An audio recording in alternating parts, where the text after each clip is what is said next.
সূচক চ্যাপ্টারের একটি অঙ্ক দিয়েছে। তো এম এর মান নির্ণয় করতে হবে। এক সমীকরণ দেওয়া আছে, আমি সমীকরণটা লিখছি প্রথমে। 29/4 whole to the power 3 multiply 4/29 whole to the power 2 multiply 29/4 whole to the power 11 equal to 4/29 whole to the power 9m plus 7। এটা দেওয়া আছে। তো এই সমীকরণ থেকে আমাদের m এর মান বের করতে হবে।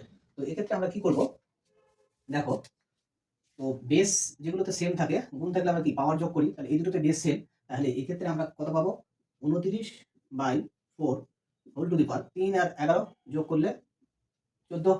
আচ্ছা, এদিকে তাহলে দেখো এইটা আর এইটা, এই দুটোতে হচ্ছে বেস সেম, কিন্তু এটা হচ্ছে আমরা যদি পরের লাইনে এটাকে নিচে নিয়ে যাই, তাহলে বেস সেম, তাহলে ভাগ থাকলে পাওয়ার বিয়োগ হয়ে যায়। তো সেটা আমি একবারে বললাম, তাহলে 4/29 whole to the power.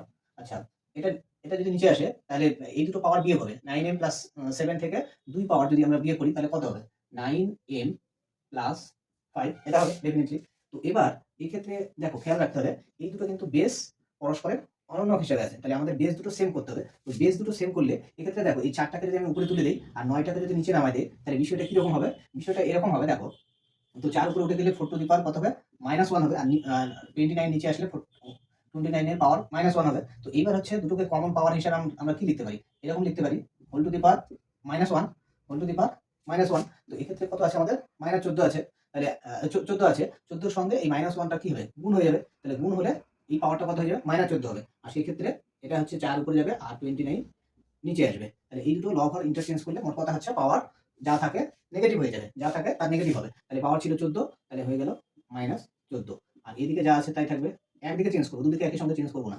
29 two the power 9m plus 5, base same, তাহলে আমরা সূচকের নিয়ম অনুযায়ী পাওয়ার দুটো সমান হবে। তো পাওয়ার দুটো সমান করলে আমরা কি পাবো, তো দেখো এইটা, তাহলে আমাদের কি হবে, এখান থেকে পাবো আমরা 9m প্লাস 5 ইকুয়াল টু -14। তো এক্ষেত্রে m ইকুয়াল টু কত হবে, m ইকুয়াল টু দেখো 5 ওপর নিয়ে গেলে কত হয়, -19 আর এদিকে 9m রয়েছে, তাহলে -19